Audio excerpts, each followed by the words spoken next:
Hi, guys. Welcome to another episode of Natural Fertility with Dr. Jane. I, of course, am Dr. Jane, and today I'm joined by one of my practitioners, Dr. Elissa Chambers. Thanks for being here, girl. I'm excited to chat again.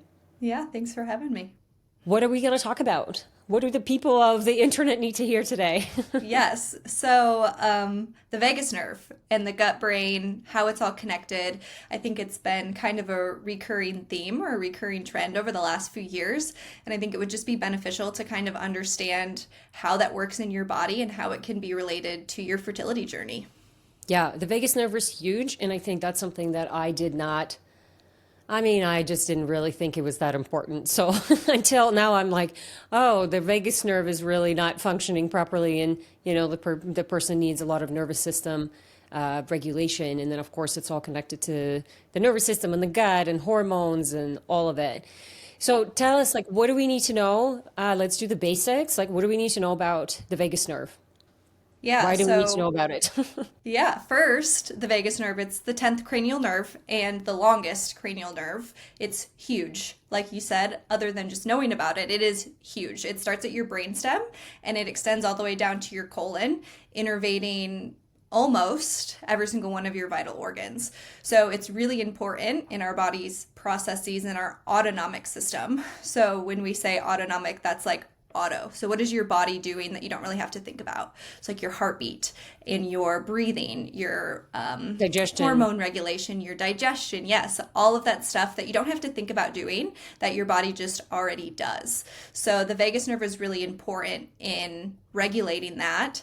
And then controlling your parasympathetic nervous system. So the part of your nervous system that's like rest, digest, heal, reproduce, and just controlling those functions within our systems. Yep, versus fight or flight. I love the auto Yeah. connection that you made. I was Yeah. like, that's a great way to remember it. I do not It is. remember remembering that way. So that's Yeah. really great. Yeah. How do we, how does it get out of whack? How do we know if it needs support? How do we support it? Let's just kind of start having conversations. And I always like to pull in some case studies. So if you have some, Mhm. share them, and then I'll share some of mine around the vagus nerve and all that jazz. Yeah, absolutely. So when we look at the vagus nerve, we can talk about vagal tone within your body. It's very similar. A good way to look at it is like it's similar to like muscle tone, right? So if you increase your muscle tone, you're working the muscle, you can take on more of a load. So if you have an increased vagal tone, you can take on more of a load in the sense of like stressors happening within our body. On the opposite hand, if you have a low vagal tone, then your body doesn't have as good regulation of taking on those stressors. So that leads right back to what we already talked about. So poor digestion, poor hormone balance, energy levels. If you have really low energy levels, that can signal decreased tone. And so it's almost like the muscle that you're working is you want to work your vagus nerve and those functions to increase that vagal tone so that your body has an easier response to everyday stressors that are going to naturally happen to you anyways. Yeah, and I find it's hard to like, I think everyone needs vagus nerve toning support because we live in and everybody that we meet have stress. And that's why, couples, if you've been struggling with infertility for a while and someone tells you to relax, there is some truth to that. It's just ignorant the way that it's being presented because at the end of the Mm-hmm. day, I think all of us need to relax, but understanding why your system is in that fight or flight is kind of that first step. And then what are the practices that you can have every day or every Yeah. week or every month or every quarter, whatever, to reset the nervous system or to help it so then you can, not just fertility, but like age better, feel better, enjoy life more, all of those things. Yeah, a good example for that is like when they tell you to like don't stress about it or just breathe or just whatever. So I teach yoga as well, and something that I find was really hard for me at the beginning of my practice journey and a lot of people struggle with as well is when you go into the room before class and it's just quiet other than like the meditative music and everybody else around you is just like laying on their mat with their eyes closed. Like last week I had a student come out and she was like, I'm gonna get water. I don't need water, but like I don't know what to do. Everyone around me just laying down. And I'm like, yes, that's a muscle you have to work. You have to be comfortable going in there and laying down for 5-10 minutes, eyes open, eyes closed, without letting all of these other things that are happening around you. And that's working your vagus nerve. That's working your vagal tone and that muscle to be able to kind of not disassociate, but to let things happen around you and just be within your body. And so it's really, really hard for people that have never done it. And similar to like what we talked about on our first podcast is children are really good at doing these things. And then we're almost taught throughout our life to not be as good as these things. So sometimes you have to retrain yourself. And something that you've been talking about all week is lay down on your floor for 5 minutes. Just do it and we literally and see. made that recommendation to a couple Yes. of patients this week, and like Dr. Yes. Nicole was like, well, I don't know, it's like tell her to lie down on the floor for 5 minutes a day, like that's it, I don't care, put the Christmas tree on, do like just lay there. And whose nervous system is stuck in fight or flight is going to have a really hard time doing that. And 5 minutes doesn't seem like a long time, but that would make it feel like it's a long time. Yeah, I started doing yoga, as I've been talking about. Yeah. And a lot of the time she's like, you're just going to lay there and breathe. And I'm like, well, let me just stretch a little while I breathe. Exactly. It's really so hard for us to do that. And that is something that is like a simple but not simple practice that you can do to kind of tap into it and kind of work that vagus nerve muscle. Yeah, I love that. And so there is the simple things, or I think it's what you're getting at. Like it is a sign of that vagus nerve not having good tone when you have a hard time to relax. And so then I always like to dig kind of into the beliefs around what do you believe about yourself when you relax? Because if we're looking at changing a behavior, and a bunch of our behaviors, the things that we do every day are really our habits, and our habits are driven by our emotions, and our emotions are driven by our beliefs. I always, like, if I'm trying to change a habit, if I'm trying to create a new behavior, therefore change a habit, I have to understand what's underneath that. And a lot of the times there's anxiety, there's overwhelm, and then I'm always like, what's underneath that? And it's grief, it's sadness. I am not where I thought I would be. I feel broken. I have a lot of fear, like a lot of disappointment, a lot of shame, like you name it. And then it's like, what is your belief about the world or yourself? And I've had numerous patients who are like stuck in fight or flight. And when we dig down, and it's like, well, my parents never really let me go out and do stuff. They always protected me and blah, and they did all of these things. And it's like, okay, so it sounds like you believe that the world isn't safe. Yeah, okay, well, because that's my parents' belief. Or I believe that if I'm lazy, if I'm not doing anything, I'm lazy. And if I'm lazy, then I'm a failure. And then it's like, oh, okay. So like that's a pretty big core sentence, if you will, and pretty negative one. I've had people tell me like, wow, because this is how I trick them into telling me what they believe, is I say, if you rest, then what? What's the first thing that comes into your brain? And they'll say like, if I rest, then I'm not accomplishing anything. And if you're not accomplishing anything, then what? Well, then I'm a failure, like, and I suck and I'm missing out and I'm not living my full potential. And if you're not living your full potential, then what? And like, I'll just kind of keep going to try to understand and get to that core sentence. And it's changing that core sentence that goes, oh, I think that the world isn't safe. Okay. Yeah. Or I think if I'm not myself, then nobody will like me. Like I've literally had people say that and then they go, shit, I didn't think that that's what I was thinking. And I was like, yeah, and it's those pretty are rough. learned behaviors, right? That's Yes. a long time of exposure and Yes. almost feeling like that's a trauma to your body. And so then you have a stress response to it. And you can even take it back one step further. And it's like, okay, so like, how was your mom while she was pregnant with you? Was there, something traumatic that happened to her, whether that's a physical trauma or an emotional trauma? Like I Or always did tell she people, also believe that you shouldn't rest Yeah. because if I rest, I'm lazy? yeah, and like stressed moms have stressed babies, and so you can take it back, like you could keep going back, but a lot of these things that are causing your vagus nerve not to work efficiently or have dysregulation is these long exposures to trauma that just sets the precedent within your body. Yeah. And I think too, like, we all have trauma, right? Dr. Gaber Mate, I think, talks about the big T, little t. There's lots of other practitioners like big trauma versus little trauma. Hmm. And it's not, I also think that we want to acknowledge those things, but then, like, what are we going to do about it? Like, this is the belief that got handed down to me, knowing that you can actually change it. And there's some like really fantastic books out there learning Hmm. and understanding what your core beliefs are about yourself or the world and then how to reprogram that. But part of that is creating space to Hmm. actually just be still and then maybe recognizing and going, oh, I'm actually not very good at being still. So then maybe 5 minutes is too much. Maybe we start with 60 seconds. Hmm. And then in a week we double that. And Hmm. then, we add another 30 seconds and then see if we can get that nervous system just a little bit more grounded. Yeah, and sometimes the hardest thing is like not having something to do for your brain.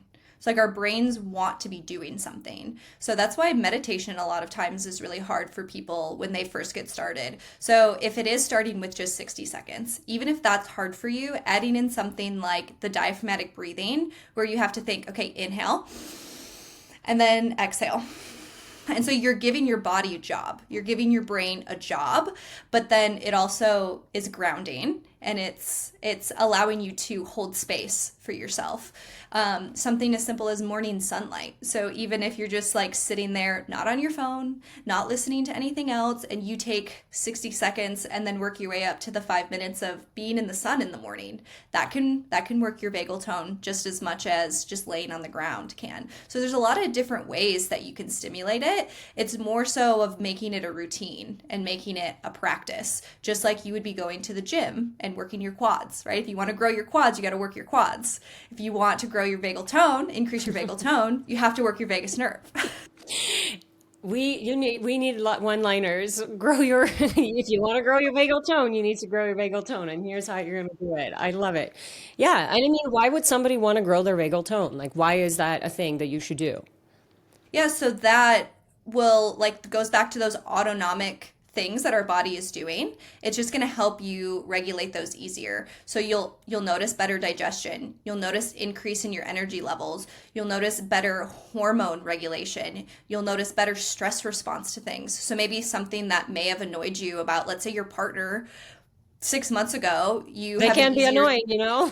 Yeah, they can, but you have an easier time of accepting stressors from the outside world, and not getting overwhelmed by those types of things. So we're always going to have those responses happening within our body, but it's about how your body takes in that stressor and then releases the stressor.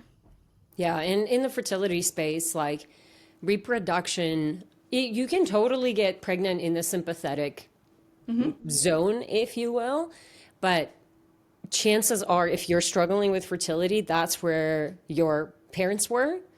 And Hmm. so now it's you can still get pregnant, but it's usually not the pregnancy that you want or the labor or the postpartum period because Hmm. you're in such fight or flight, and part of pregnancy is really surrendering.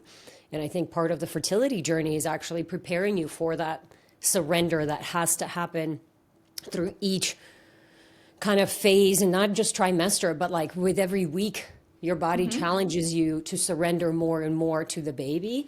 And then, Yeah. of course, the actual birth and the labor is when Hmm. the woman has to go, oh, it has nothing to do with me, and I have to surrender completely and let this soul come through.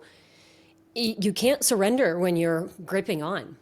Hmm. And so I do think that's a big part of the practice, is learning how to let go and how to surrender and how to find your intuition and instinct and rest and be okay with that, as opposed to driving into, how do I make this happen? What do I need to do? It's like you need to go lie down on the floor. That's what you need to do. Yeah, yeah. And then that instinct, it's also like working that gut muscle. So like trusting your instinct, and like a woman's instinct and a mother's instinct is far superior than what anybody else is going to tell you. And that's something that I talk to my patients about all the time. Is I'm like, "Okay, so what do you think?" And then you shut up and you allow them to like, "Okay, so like what did I think? What did my gut say?" And that is your gut brain connection, right? Like the vagus nerve is 80% afferent. So that means that all the things that are happening in those vital organs are going back up to the brain rather than the brain is making a connection and sending it to your organs.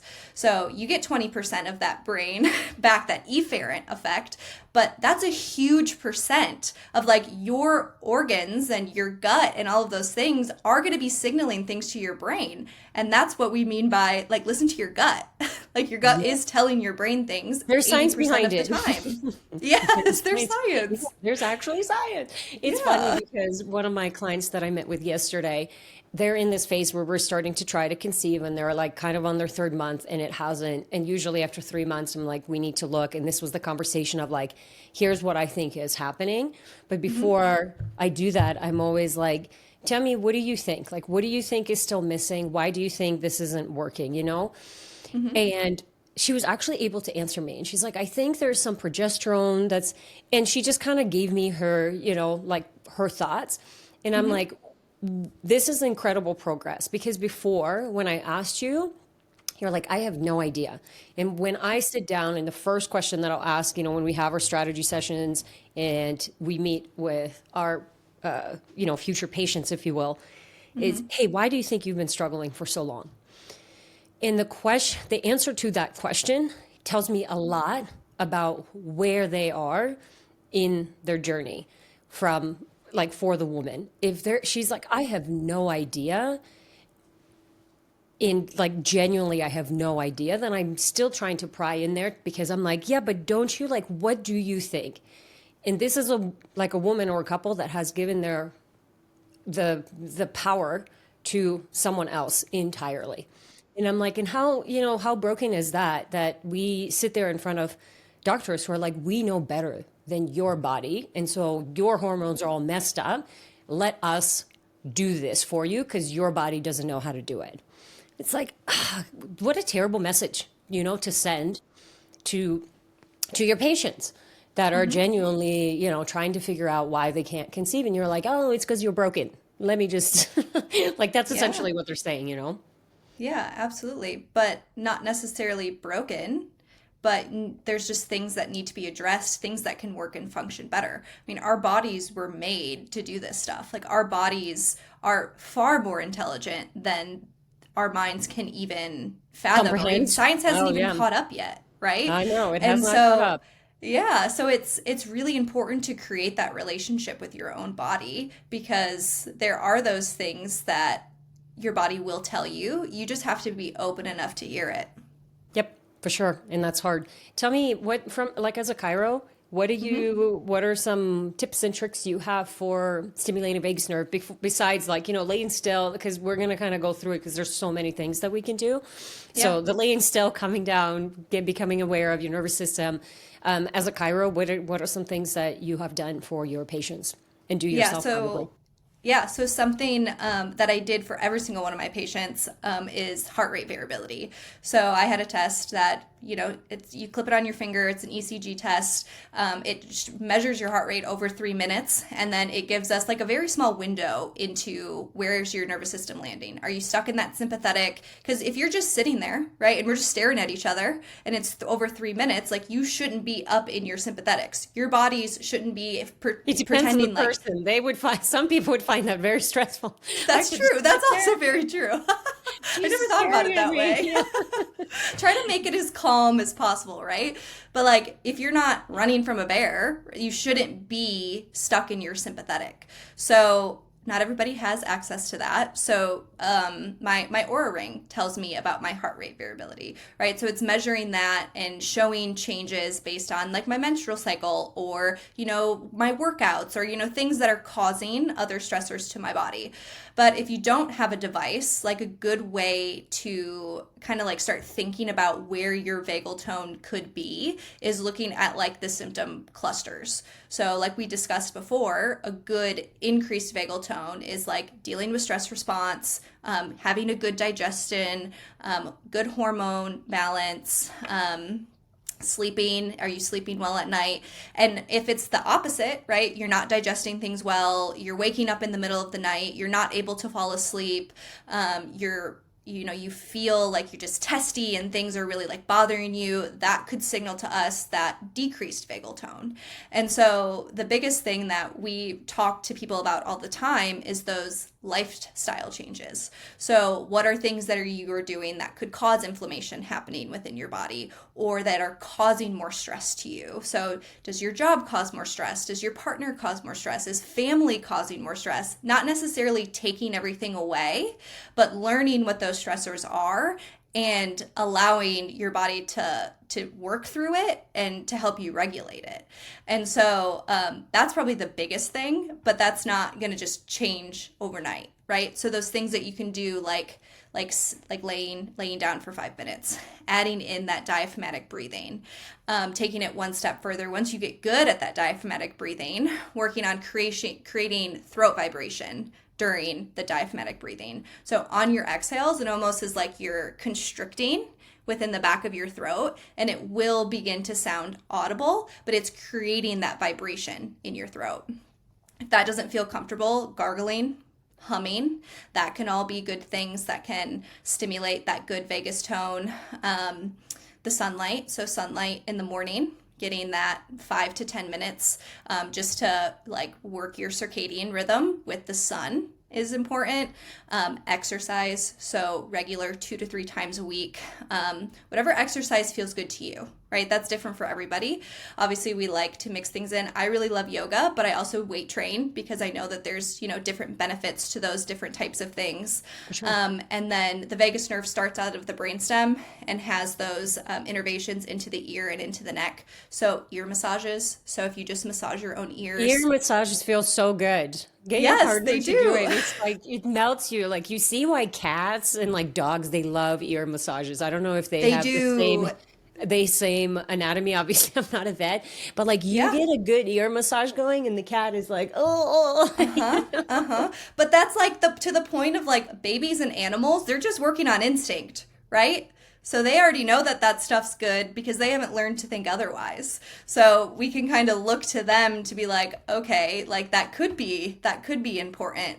But so obviously the lifestyle changes are the biggest thing, and then picking maybe one of those things that we just went through and just trying to work that muscle every day, and it will get easier, and it will become more of like a routine for you, and then you will start to notice things changing in your body, like without even trying. You may notice your digestion's better or you're sleeping better, or if you are tracking your heart rate variability, that stuff could get better as well. yeah. And I think the simplicity of it is incredible, and we should always try to like find the most simple solution because I actually think that's the one that's usually the most effective. Mm-hmm. The kind of I'll play the devil's advocate is for those who are doing all of those things and you're like, Mm-hmm. I'm not getting any better.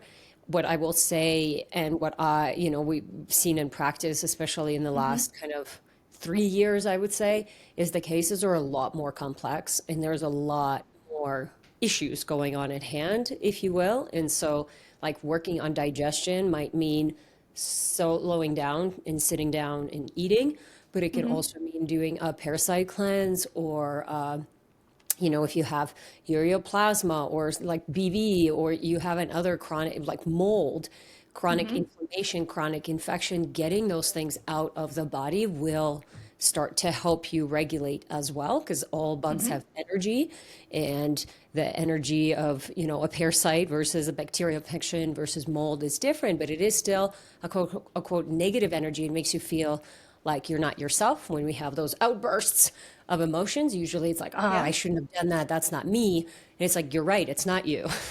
It is something though exactly. within the microbiome, and there is something that, needs to be addressed. And so you might have to pull in all of these other things, and even herbs. I have a client that I can't remember, I think it was Monday that we chatted, and he's like, I'm having a hard time managing stress. And it's like, you're actually just trying to do too many things. And that's why you're Mm-hmm. having a hard time. You're trying to be a superhero. And Mm-hmm. they're running a company, and, they want another baby. They already have a family. Like, there's just a lot on the go. And it's like, okay, but it actually just sounds you need to hire some help out. That's all that is. And so sometimes it's hard for us to see what the solution is. And then if you have a hard time, then I'm like, have you tried CBD oil? Have you tried Right. GABA? Have you tried L-theanine?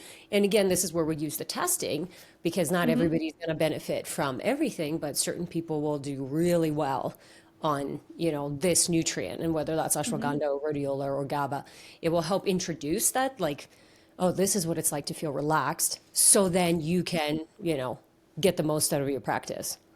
Absolutely, because healing is not linear and we have to peel back those layers, right? And each person's going to be so different. So, what worked for one person is not going to work for the other person, and vice versa. So, it's really important to have the whole picture because, in combination with a lot of the things that we do with our clients and then working on the nervous system regulation, can be super beneficial, but it's just about seeing what's right for each person at which time. Yeah. Yeah. And the biggest advice, and I've kind of had to still constantly learning this myself, but have to remind myself and remind my patients is like, there is no end journey. I think that's when we get into trouble because you're like, when does this end? Like, when do I have to stop being healthy? It's like, Mm-hmm. well, I mean, whenever you want to die from chronic disease, I don't know, like you can stop whenever. I think I really look at the body, the physical body, as the way that we get to experience life on this planet. And so it is Mm-hmm. a reflection, inner world reflects outer world. And so whatever is going on internally will show up in the body physically, or, the thoughts that you have or the emotions that you feel on a regular basis. I know I'm a nerd for all of this stuff, but I genuinely have seen like family members not experience life to their fullest because Mm-hmm. of how sick they were or Yeah. having I saw this on the podcast. It's like, oh, it's fine. Like whenever I'm fine from dying from heart disease or whatever. It's like you're not dying as soon as you get heart disease. You live with heart disease and all the implications that come with that, the complications for Mm-hmm. 10, 20 years. And so the last couple of decades of your life become miserable. And I think people don't realize that because it's not like overnight it's miserable. It's this slow, like, oh, I guess I can't walk up the stairs that fast, or I guess I just have this excess weight. I have, I guess, a little bit of brain fog. Oh, it's just age, or it's just this. And next thing you know, it's like your quality of life is so low, and you're like, oh, but I'm just older now. So Yeah. I really think about all of those things of you're not just what do you mean there's an end light, Mm-hmm. end to this journey? It's like the end to the journey is when you die. And so it's like what do you want to experience in this life and how do you want to experience it? And when you have a really healthy body, the way that you experience world is so different. I was thinking about my kids and like they did not take, and I'll do a knock on woods, they didn't take a single like sick day since they started in September. And the times that we are blocking off is when we go on vacation. That's the Yeah. days that they miss for school, not the days that they're sick. And you think about that and you're just like, man, there's people who can't even travel because every time they travel, they get sick, Yeah. And it's just like, that's nuts. You don't get to experience the world and life because, you Yeah. know, your And if body you're doesn't let sick, you. you can't experience that with your kids either. No. Yeah. No, that's it. And I mean, the kids, then it's, oh, my daughter, I remember like when she first started school, was like, Mom, what are allergies? Because everybody has allergies. And she's Yeah. like, Do I have allergies? Can I have allergies? I'm like, no, you don't want allergies. No. Like, No. it's almost like, oh, it's cool to have allergies. And it's like, no, it's not cool to have an allergy to a Mm-hmm. dog or a cat or a food or whatever, going outside to the outside. Like when people are like, I'm allergic to the sun. I'm like, do you know how bad that is? Like that's Mm-hmm. seed oil central and vitamin D Yep. deficiency central and like no collagen or protein for the skin to actually be able to make what is it, melanin to make the skin darker and instead of just like burn. It's like Mm-hmm. those are issues with what your body is made of, not the sun. The Exactly. sun has been around way before you were here. Yeah. 100%. I don't know how we veered there, but here we are. No, but just talking about the vagus nerve as a whole, like that's how my brain of thought was, is like, it is really how you're going to experience life and your ability to experience it. And if you're Absolutely. always experiencing it from a place of fight or flight, then that's Mm-hmm. like you're driving at, at full speed. You're driving your car at full speed all the time. And I'd love to say that you could do that for forever, but that's not how it works, you Right. know? And another, I guess, one-liner that I tell my patients all the time is like, if you're running from a bear, are you gonna be able to digest the sandwich that you had for lunch? No. So if your body is stuck up here all of the time, all of those other important but seemingly less important to your body because it's working through something is not going to happen. And so when we're talking about like digestion and hormone balance, and if you're here and you're running from a bear all of the time, your body's not going to want to create life. Your body's not going to want to go through those autonomic systems as easily. And so yeah, I say that all the time. Like I should probably Yeah, get it that's printed it. on a You're, shirt. But but totally being honest, like your body doesn't think it's important to digest the sandwich because your body thinks it's running from a bear. it's That's it. prioritizing. Yeah, it's prioritizing. Um, what about from like manipulation, whether, cervical manipulation, spinal or visceral manipulation, anything that you've seen or like or do? Yeah. So it's going to be a little bit different for everybody and how everybody's body responds. So a chiropractic adjustment can be really beneficial to, take any interference off of any of those nerve pathways, but someone could also benefit from something that's a little bit maybe less invasive like craniosacral therapy or acupuncture or, a massage. I So love I think hearing this from a chiro because usually, right? Like that's really powerful. And this is one of the reasons that I hired you. And I was like, we need to bring her on the team because you weren't like, I just crack everybody all the time. And not that chiros yeah. say that, but you're like, here's how my thought process is and here's how I treat. And I'm like, yes. Yeah, and I So it's really think, powerful. sometimes you can get stuck in a box and be like, my Yes. way's the best way. But I think everybody's human is different and everybody's body's interpretation of things is different. And so what might work really well for me, like a manipulation for me works really, really well, but that might not work really well for somebody else. And so that's something that I always strive to do is like meet the person where they are. And so if you're coming in and there's a lot of different types of adjustments that can stimulate things in different ways that aren't just what we think of as like what I like to call TikTok chiropractic, of like we're just going to pop every bone in the body and see what happens, There are and some everybody's really good TikToks out there though. oh, I'm sure. But that's the interpretation that a lot of people see. But and that's what I tell everybody too, is your body's going to respond to things different than the person that's sitting next to you. And we just need to listen to what your body needs. And while yes, the adjustment can be really beneficial, maybe somebody needs something that's not going to send them like up and down as quickly, like craniosacral therapy, where it's a little bit less intense on the system, if that Yeah, makes and, sense. and yeah, for sure. And it might help people relax a little bit more. I love that you're saying this as a chiro because I've had a lot of, one of my couples right now, they're like, so we found this new chiro and we just realized that our other chiro wasn't very good. And I was like, good, I'm glad.